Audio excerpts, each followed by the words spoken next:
In the spirit of the Tholos Circle, where ancient thinkers gathered to debate the issues of today, this is Tholos Talks. Through deep insight and thought-provoking dialogue, we offer the tools to decode complexity and illuminate the path forward. Welcome back to Tholos Talks. This is episode 8 of Coffee, Trade, and Tech, our series exploring how technology, trade, and global business intersect, and what it means for companies in today's geopolitical and regulatory environment. Before we get started, a quick reminder that the Basilina Institute shares insights beyond this podcast at basilina.com/insights. Basilina Advisory provides strategic guidance across businesses, government relations, and communications. Our team of well-connected experts brings a deep understanding of global dynamics and the expertise needed to keep you competitive in an ever-changing world. I'm thrilled to welcome Alexis Early, partner in the international trade practice, who just joined Brian Cave Leighton Paisner. Alexis is widely recognized as one of the country's leading experts on CFIUS, export controls, and economic sanctions. She's guided dozens of major transactions through CFIUS review, advised Fortune 25 companies on export controls from Russia sanctions to China-related restrictions, and co-founded Women in CFIUS to advance diversity in this critical field. Today, we will examine how CFIUS and export controls have become the front lines of U.S. economic security, shaping global investment, supply chains, and technology access. Alexis, welcome to the podcast. Great to be here, Jake. So let's start with your path in this field. You become one of the leading voices in CFIUS and export controls, working with everyone from Fortune 25 telecom companies, universities. Was this always the plan, or did that field find you? And what were your early experience that most shaped your approach? A little bit of both. I always knew I wanted to do international work. There's a reason I started at a corporate law firm in Washington, D.C., the heart of where this decision-making happens. But I ended up here in part by being flexible so that I could capitalize on trends in the field.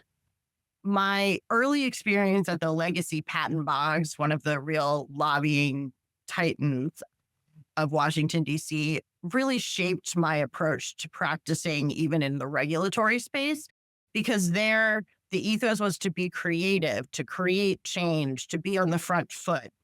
Don't just wait for a law that doesn't work for you or your clients to go into effect, but be proactive, be engaging with the policymakers, both on the Hill and the executive branch, understand what they're trying to accomplish and try to be helpful. And I think that approach of being on the front foot, which is not taught to many junior associates in corporate law firms, really prepared me to be able and willing to take big swings on important matters, even early in my career. I was a summer associate when the biggest Iran sanctions statute in 15 years was going through Congress, the Comprehensive Iran Sanctions Accountability and Divestment Act of 2010, or CISADA. So really understanding how the legislative process was thinking through economic sanctions on one of our major kind of state sponsor of terrorism targets prepared me to understand how sanctions and then export controls and CFIUS regulations were trying to address concerns that were underpinning this congressional intent. Was there a particular class that you took that said, I want to do international economic security? Well, I had always been involved in international work. I worked for an NGO before I went to law school. I observed elections in Central America while I was still in college. I lived in India before becoming an attorney. So I knew I wanted to do something international. And one of the great things about going to law school in Washington, D.C. is regulatory and policy practice is a real focus. You can actually take administrative law classes. It's not just corporate and litigation-based, reading matters that have already occurred in the past, but being able to take classes with adjunct professors who are at the State Department, at the Commerce Department, who were able to give insights into how their day-to-day work was impacting the legal authorities that we were reading and trying to understand was I think, a really important through line, regardless of which course I was taking. That being said, as this area of the law has grown, and I certainly guest lecture and teach classes at law schools, and there are entire courses just on CFIUS now, whereas I think, not to date myself, but when I was in law school, I think half of one class in a survey course on international business regulations was devoted to CFIUS. So I had some familiarity with it, but the law school landscape is certainly preparing students differently.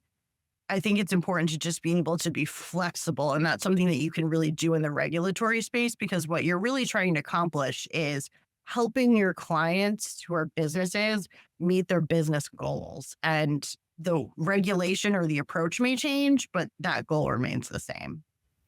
So how long were you in the practice when you realized you were one of the few women actually at the table that led you to found, Women in CFIUS?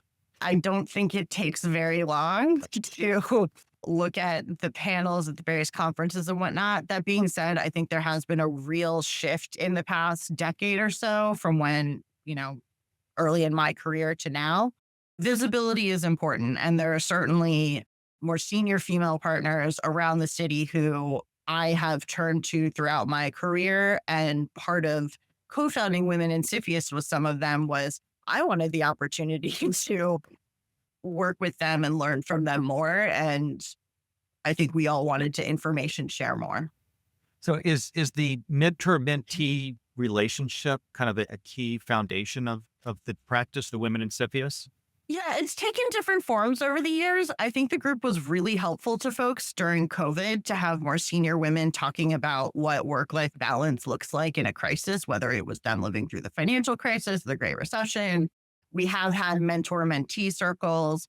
It's a support network that takes on a variety of forms. I've gotten to know more female economic and national security reporters who are looking to broaden the base of insight beyond some of the traditional folks that they've always heard from. There has been an initiative to identify more female outside directors so that it's not just the same folks who are getting those calls when a company that is subject to CFIUS or FOCI mitigation needs an outside U.S. citizen director.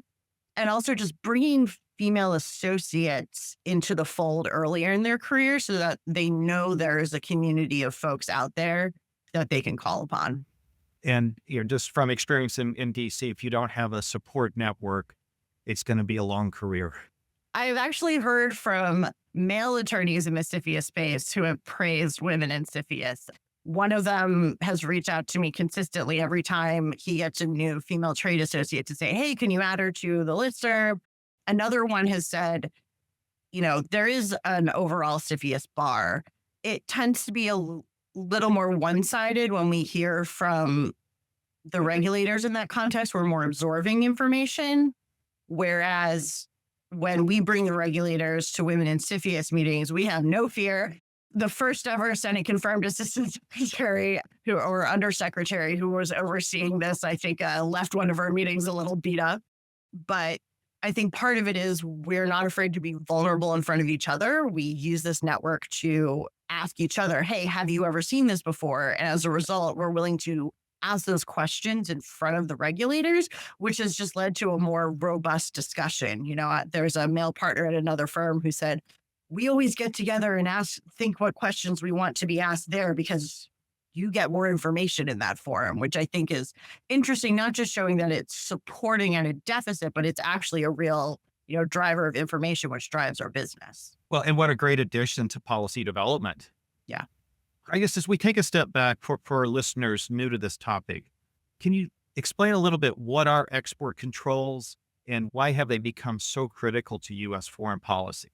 Sure. So export controls, I think 15 years ago, were viewed a little bit as a little sister to economic sanctions, which I think were making more front page news in Wall Street Journal, Financial Times, and whatnot.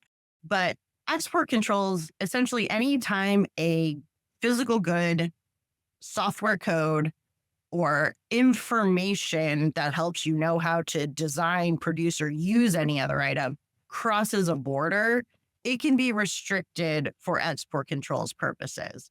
And unlike economic sanctions that can attach to a person, export controls attach to that item and follow it around the world until it's incorporated into another item or destroyed. So if a US person makes a widget in the United States and sends it to Europe, that European person is holding an item subject to US export controls. So they need to know whether they can send that on to China or on to Russia. So that's a different type of jurisdiction than I think we see with a lot of financial transactions where it's, is there a US bank involved or something like that? And it was originally, there was historically been more of a focus, back in the 80s and the 70s on the Soviet bloc and restrictions there. It focused more on controlling exports related to nuclear proliferation, other weapons of mass destruction, lots of concerns about collaboration between Pakistani and Iranian nuclear scientists and things like that. But in the past, ever since the first Trump administration, we're really seeing them used more in the stream of economic commerce, which is why they're becoming more central to U.S. foreign policy and economic strategy. When export controls only said things like, you can't export these types of technology to Pakistani nuclear scientists, that was pretty easy for most U.S. businesses to not run across that.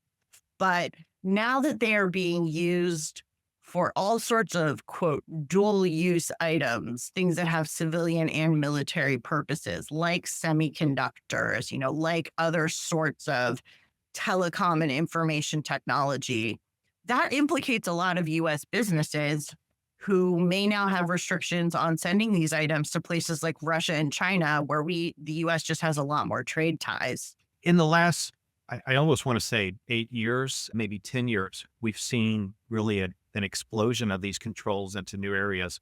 We now have the outbound investment screening program, the ICTS rules that came out, I think at the end of Trump 1, were then allowed to go into effect under the Biden administration. Section 232 investigations also have just expanded significantly. What's driving this expansion in your experience? I think there's two drivers. The first is, and we've seen this with sanctions, not in addition to FDI, or foreign direct investment screening, the ICTS, Section 232 and whatnot.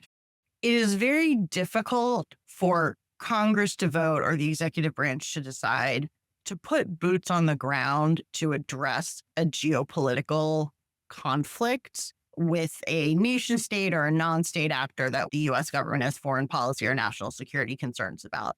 It is fundamentally easier to approve a package of sanctions or export controls or other sort of trade restrictions that have the effect of putting businesses really at the leading edge of implementing the U.S. foreign policy and national security priorities. So I do think that's one part of it. The second is economic statecraft is an incredibly sophisticated, nuanced, and complex area of policymaking. As we live in a very globalized world with extremely offshore supply chains, with sophisticated non-state actors, whether they be terrorist groups or non-transnational criminal organizations, the fact of that sophistication and economic engagement creates more opportunities for national security and foreign policy tools to be used or implemented or to tweak those economic engagements. It's not just shipping a physical widget from country A to country B anymore. If it's just looking at a widget, that's easy to comply with, identify. But you mentioned something interesting, that not only are we seeing expansion of these export controls, the ICTS rules, et cetera, almost the implementation has been shifted from the government to the companies.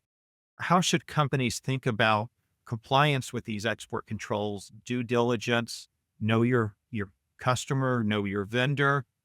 And then how does the U.S. government, whether it's, Bureau of Industry Security or Treasury, how does the compliance play out? Sure. So taking a step back even further before getting into, where do all of those types of compliance fit in a company? I find that clients who are most successful in implementing trade compliance, not becoming the subject of major enforcement actions, catching issues when they arise, and being able to address them in a way that isn't a zero sum bet the company issue, are those who take a more holistic approach. It's not enough to just have a well resourced trade compliance team if you cram it in the corner. Nobody puts the trade compliance baby in a corner. Instead, companies that have an understanding from the most, where the rubber hits the road, procurement person who is negotiating relationships with international distributors or vendors, all the way up the chain to board members who set that corporate compliance culture. Those are companies who are thinking about geopolitical risk, geoeconomic risk, trade compliance considerations, not just when you're getting to the, can I put this item on a ship, or can I release this software code out into the world to be downloaded by anyone, anywhere. They're thinking about it as part of their acquisition strategy. They're thinking about it as part of their capital investment strategy, their geographic expansion strategies. It's at the table as the conversations are happening as far as, what does our trade compliance risk look like if we do this? What are the benefits if we make or don't make certain decisions? And by having that baked in earlier, they're able to adapt their compliance programs as needed because their compliance priorities and their business priorities aren't at loggerheads. So as companies are looking at their compliance plans, it's almost like you're suggesting the design of compliance, similar to what we've heard in privacy and cybersecurity.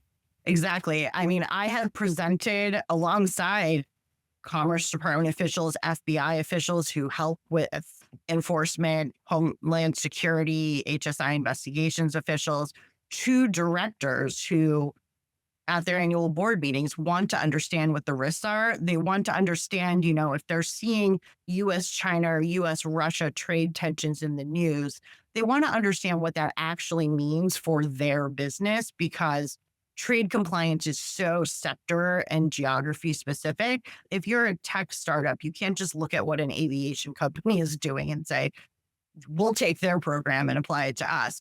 Having that understanding so that everyone is on board across the company, to your point, it is integrated into their approach to business. That makes it easier to do things like have a screening plugin, for screening restricted parties integrated into your accounting and your vendor software, because it's already integrated into your business thinking and strategy approach. For companies who are questioning how concerned should they be with complying with these controls, what's at risk for companies? Are we just talking a small fine potentially?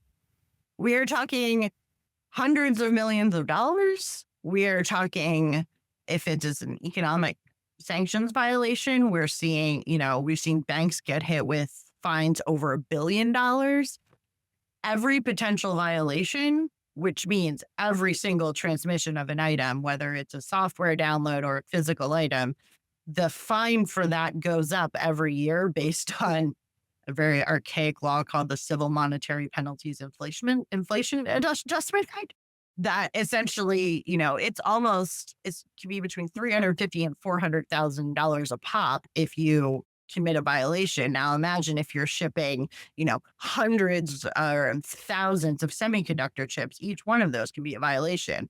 Or if you're letting anyone download your software from your website without knowing where that person sits and whether there's export restrictions to that country, those fines add up to the hundreds of millions of dollars very quickly. In addition, you can reach the materiality threshold to need to disclose that if you're a publicly traded company as part of your SEC filings, as part of your quarterly earnings calls. You face reputational risk.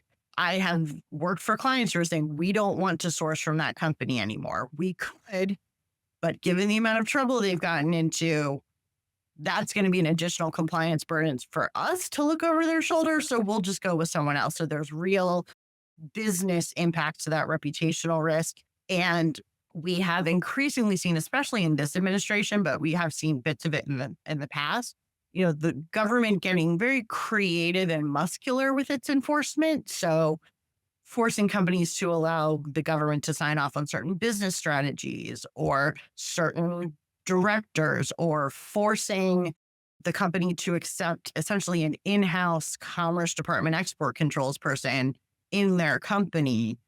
That is a real shift in what your compliance risk looks like, to essentially, don't want to say the fox in the hen house, because I'm not sure, I don't really view my regulatory friends that way, but I think there are some businesses who might and would seek to avoid that. We've also seen we talked briefly about the ICTS rules that have been into effect, maybe 4.5 years. How broad are those rules on the ability of the Commerce Department to ban transactions, and how does the department define what is a transaction? Sure. So the Information Communications Technology and Services, or ICTS mouthful, is an incredibly broad authority. It covers goods, software, technology, and unlike traditional export controls, it covers services. Any of those coming into the United States or being acquired by a U.S. person can become subject to ICTS review. That program has really been built up over the past 2-3 years. Originally it had a small staff of, I think, 6 when it was first put into effect. It has its own full-fledged office now. And they have been reaching out and asking companies about their transactions. And it's not just asking the Chinese companies of concern with operations in the US. They have been reaching out to US companies. I haven't seen them use their power to the fullest extent yet. And I think that is always a matter of executive branch priorities. Not every tool gets used to the maximum amount at all times. I had someone recently ask me about secondary sanctions for non-US companies doing activity outside the US with no connection. And I said, well, I think the last State Department secondary sanctions penalty was in the Obama administration. So it gives you a sense of, certain tools are used more or less at different times. But the ICTS is working toward, and the ICTS office is working toward its maturation point. Companies need to be aware of it because it is so broad. And the remedies are not just fines, but they can require you to rip out any piece of software or hardware, almost like a Buy America Act rip and replace requirement.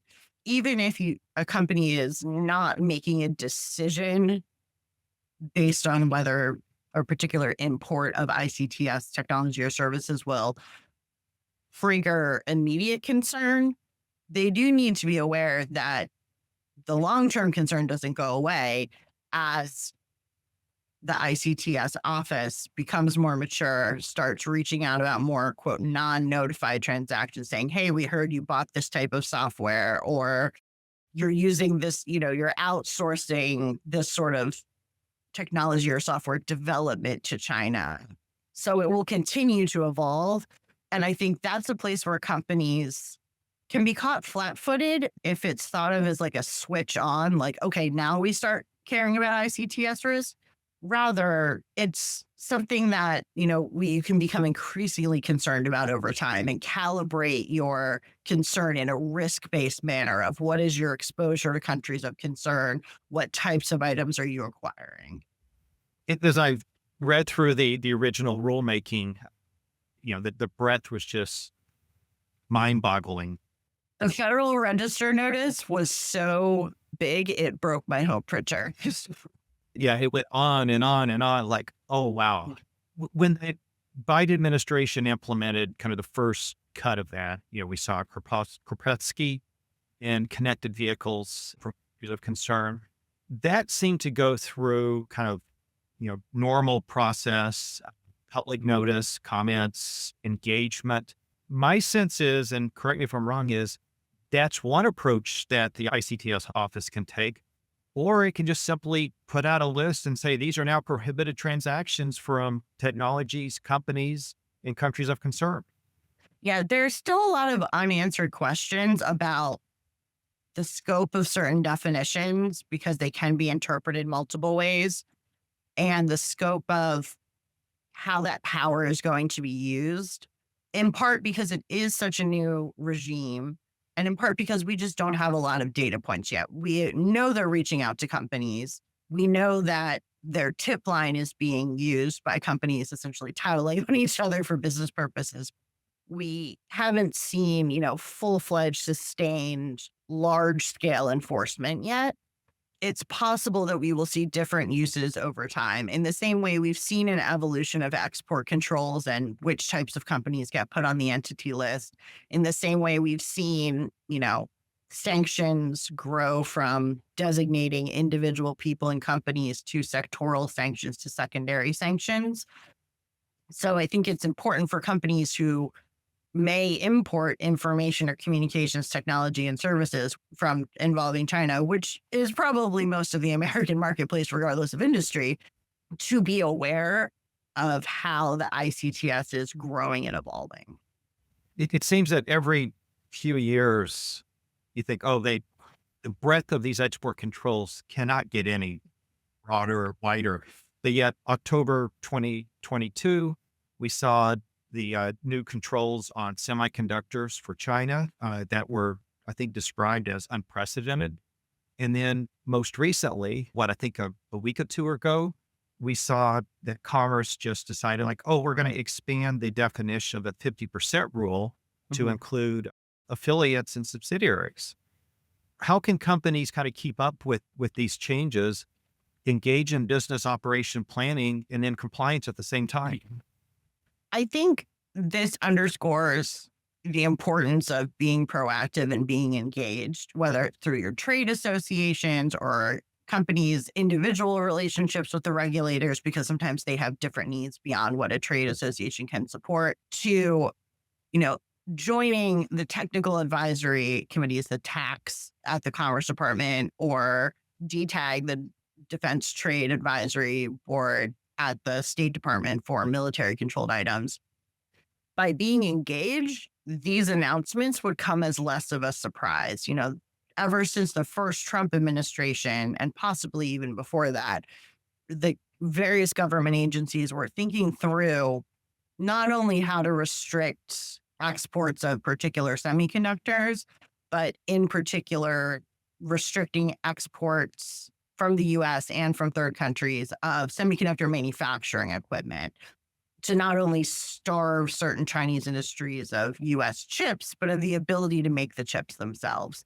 While finally announced in October 2022 was a multi-year effort that various companies in the industry, frankly, were engaging with various agencies to try to make their voices heard, try to shape the scope, try to educate the government on where to draw certain lines. They didn't always win, but part of being engaged is knowing what various administrations' concerns are over time so that you're not surprised and this doesn't drop out of the sky. As someone who started more as a sanctions practitioner 15 years ago, the 50% affiliate rule is less of a surprise for those of us who work in sanctions land, because that has been a long-standing rule.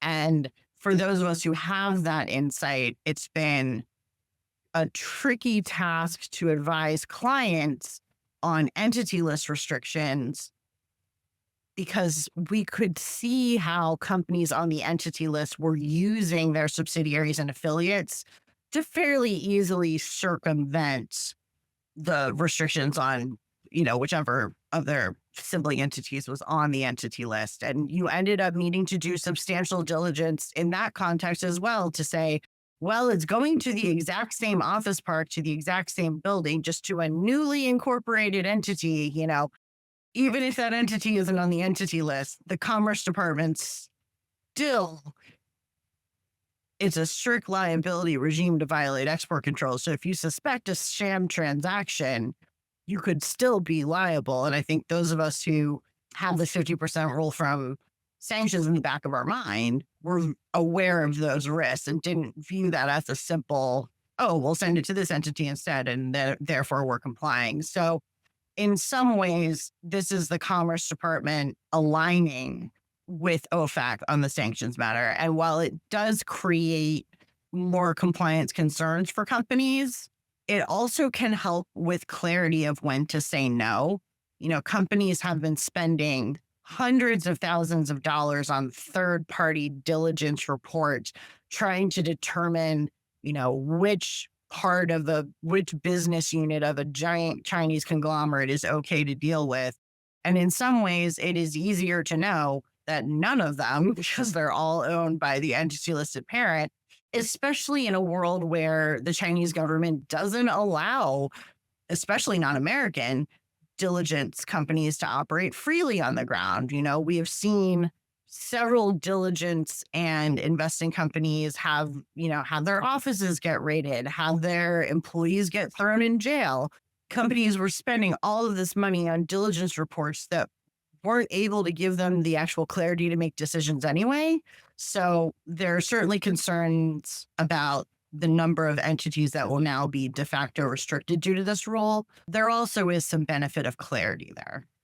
So is it fair to say that we've kind of moved from, at least on the export control entity listing, from a blacklist to a gray list, kind of moving eventually for, I guess, implementation to ever landing on a white list?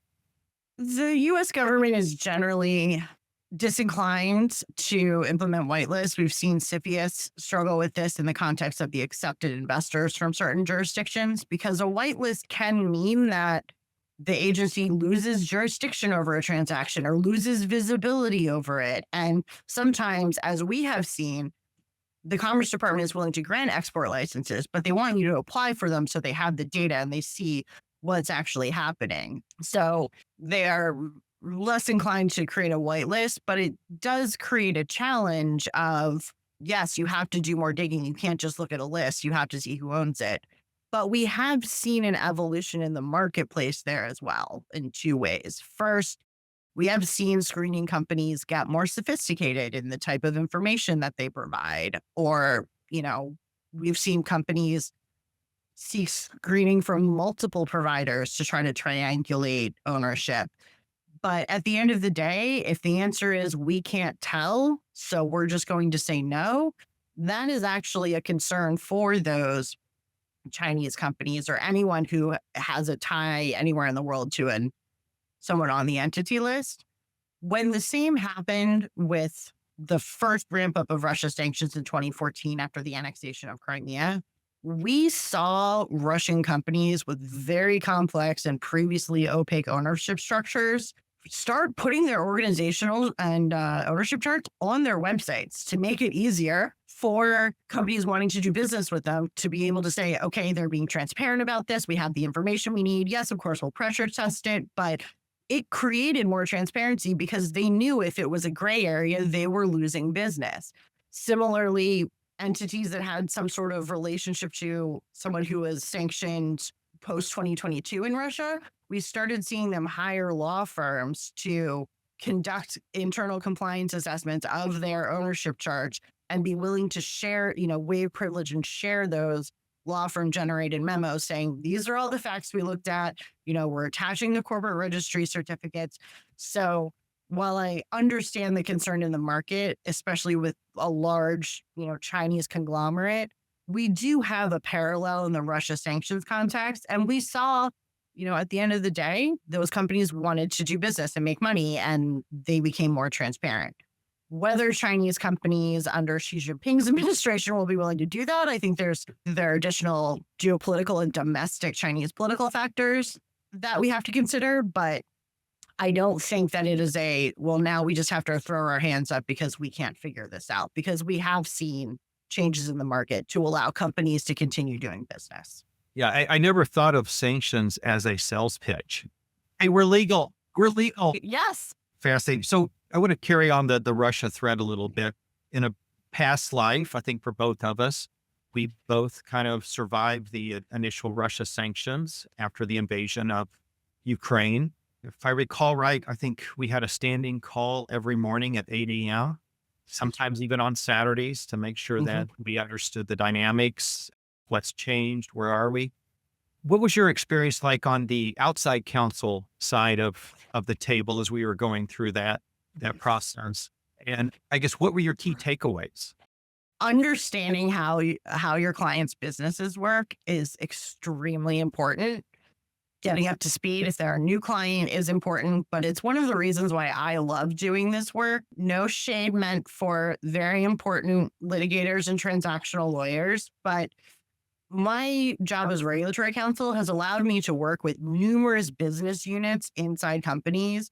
I am rarely working with attorneys. I'm usually working with procurement specialists or vendor or distributor agreement negotiators or the accounting team. So a corollary takeaway of know your client's business is know how to provide user-friendly, actionable solutions. Don't give a long memo attachment, action items, phone calls, getting the right people on the phone, even if it means you need 15 people from all over the world, is just an easier way to solve problems and anticipate concerns or have someone else anticipate concerns that we may never have thought of before. Yes, we spent a lot of time on Teams calls, but I think it was really worth it compared to, from the outside counsel perspective, there were some clients who wanted a long legal memo, and we are always happy to do that. But if there isn't the follow-up discussion of how do you implement the compliance policies, how do you need to change them? Do you have an open feedback mechanism to understand if something isn't working in an intentional way? They ended up spending more time and money Oh, interesting. just trying to make smaller parts work because it was much more of a kind of whisper down the lane exercise. So while it, could be overwhelming to have 25 people on the phone at 8 a.m, 40 people at various points, getting the right people in the room, regardless of where they sit in the company, regardless of, where they sit in the world, really did cut through a lot of issues much more quickly than if I didn't have access to those people in the company or to really understand, oh, our contracts have to be structured this way. So no, you can't propose that we change those. Or of course we can't physically inspect this facility because we aren't allowed to send people to Russia right now. So I think that was just more efficient and the only way to come out of a very dynamic regulatory environment somewhat intact. On my side, it was extremely helpful having your expertise, guidance, and your connections, because I think a lot of these sanctions were changing in real time, literally. And having that immediate feedback, as well as feedback from, if I can do a shout out to BIS and OFAC, they likewise were under tremendous pressure to put out clarity, new rules, but then also understanding, well, what are the business impacts and kind of balancing all of that. So in retrospect, a fun process. At the time, not so much. It was a very challenging and engaging process, but I agree with you. The regulators, they certainly didn't bow to businesses, but because it was, I think, viewed across the country, whether it was business people or government officials or outside counsel, an invasion of a bigger neighbor of a smaller neighbor, I think there's a lot of rowing in the same direction of we want to get to the right outcome here, which isn't always the case between the businesses and the regulators. And we want to do this right. And, when you have brave journalists reporting on the ground showing what is happening in a war zone, it really does, I think, make the issue that much more salient of let's work together to get this right. And those same journalists needing the protective gear and making sure that they were able to have that access to that gear. Yes, we went to extreme efforts. And I also really have to give a shout out to folks working at the U.S. Embassy in Kyiv who were helping us help journalists and get in touch with customs and import officials in Ukraine as bombs were starting to fall. And as the embassy staff were evacuating to Lviv to make sure that journalists could be bearing witness in a safe way or as safe as possible for war correspondents who I think have a different standard of safety than some of the rest of us, to have the information so that the businesses and the regulators could make more informed decisions. From your perspective, we see companies blindsided by obligations they, either were unaware of or didn't expect to happen. It could be U.S. Department of Justice sensitive data export rules are now being implemented. We've got FCC equipment authorizations, export controls. It's almost overwhelming. Where are firms most likely to be caught off guard? And kind of what can they do so that they're not only in compliance, but they can actually proactively run their business? So I don't think there's a one size fits all response for where companies that can be caught off guard, because again, trade and investment restrictions are so geographic and industry specific. And the expectation from the regulators is that you have a tailored risk-based compliance program. So I don't think I have a general answer. That being said, doing anything in Russia or China, I think is about as lowest common denominator as I can get. Not only having that culture of compliance and understanding it and having it integrated throughout a business, but not treating trade compliance as a set it and forget it exercise. I do think after the major entity and denied party listings that happened in 2018 and 2019 involving China, that was when companies, especially technology companies that had offshore supply chains or any media, telecom, and technology companies that relied on companies who had those offshore supply chains, one of the reasons why they were so caught off guard is because they had these truly automated global offshore supply chains that were dependent upon commodities, technology, and software being categorized certain ways for export and certain ways for customs and rules of origin. They were very path dependent. They did not have hedging built into their systems because hedging is more expensive. Optimization can require path dependency. But in a world where trade compliance and trade restrictions and trade enforcement are targeting the jurisdictions where you do business and the technologies that you create or to rely on, you do need to be engaged, not just with the regulators around the world, but with your vendors, with your tech support, with your local offices, with your distributors. A lot of what we've seen in 2018, 2019, and then with China, and then in 2022 regarding Russia is companies pulling out dusty old distributor agreements that have just been auto-renewing for 15 years, and nobody considered how they could get out of them, or, did there need to be trade compliance provisions and ongoing updating of your compliance program, whether it's those provisions or those relationships.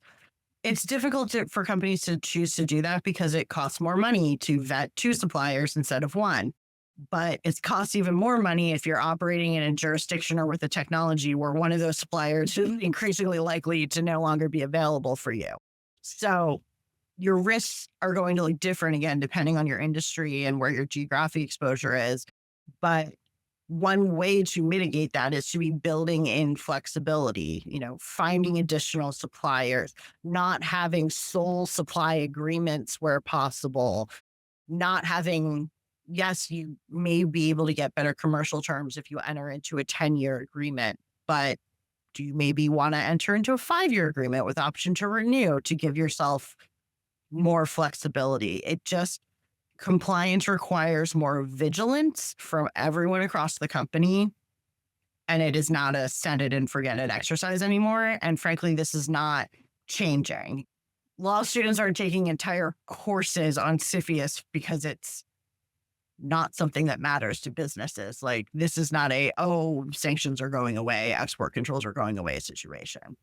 Yeah, I remember a number of years ago when you and the team came in and briefed us on export controls, and we walked out. I don't know if I told you this part, thinking to ourselves, holy cow, I had no idea the breadth of the U.S. government's ability to shut companies down.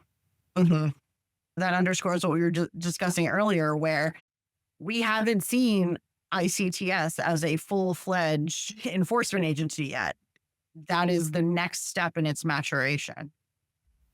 So as we kind of look towards the rest of 2025 and beyond, I know we've got USMCA review or renegotiation that's starting up soon. What are the top trends in this, ever expanding economic security toolkit that you see happening, and what should business leaders do about it? I think there's trends in numerous directions. I think there is concern that trends are only about adding regulations, but there is removing regulations as well. I think we're going to see a lot of European companies looking to go back into Syria, rebuilding infrastructure there, telecom companies, water desalination companies, power supply companies. It's not just who's going to drill for oil, but who are the contracts going to go to rebuild the infrastructure in that country? And what is the interplay with any remaining sanctions or designated persons there? I anticipate that we will continue to see US China trade tensions. I'm also not hopeless that there won't be small breakthroughs. I do give credit to President Trump and President Xi, who are not afraid to negotiate with each other. They're still on tap to negotiate, to speak, I think 2 weeks from now in South Korea for the next big global meeting, that there could be some breakthroughs there. And one area where we have seen developments is, CFIUS has gotten a lot of criticism for requiring very onerous mitigation agreements that can be difficult for companies to comply with. I've seen a 4-person startup be required to have an auditor and a monitor, and they're like, we don't even have a lawyer. We don't even have our own office space yet, and the mitigation team really taking this more is more approach. But we have seen under the America First investment policy, we have seen CFIUS willing to renegotiate or even scrap old mitigation agreements. And companies that have ongoing relationships with CFIUS, especially if they are frequent flyer foreign investors, taking advantage of that, I think is one of the unsung trade and national security stories that isn't in the news as much, but where companies can make progress on their regulatory burden. It's interesting you bring up Syria, because I think we saw 4 or 5 months ago when President Trump visited Saudi Arabia and that area where I think it's the UAE, where they basically kind of butted up against the AI action plan of the U.S. policy, exporting the full stack of AI, including semiconductors, a pullback. I think they actually withdrew the AI diffusion rules. Now we're back to the original export controls. But, is that another area that kind of you see of U.S. policy rethinking how it does export controls with the AI action plan? Yeah, I think one of the things that's interesting about AI is that everyone in every government agency wants to get in on it. So the decisions aren't being made solely at the BIS level. We're seeing a lot of White House interest, a lot of National Security Council interest. We're seeing AI exports and AI international agreements being on the table as part of larger economic statecraft with other countries in ways that BIS's involvement or level of approval, I think, may ebb and flow or maybe less than it has in the past. So there's just a lot more cooks in the kitchen there. And export controls may be a leading factor at certain points, but it doesn't seem to be currently. In part, the Commerce Secretary is much more focused on tariffs than other Commerce Secretaries have been in the past.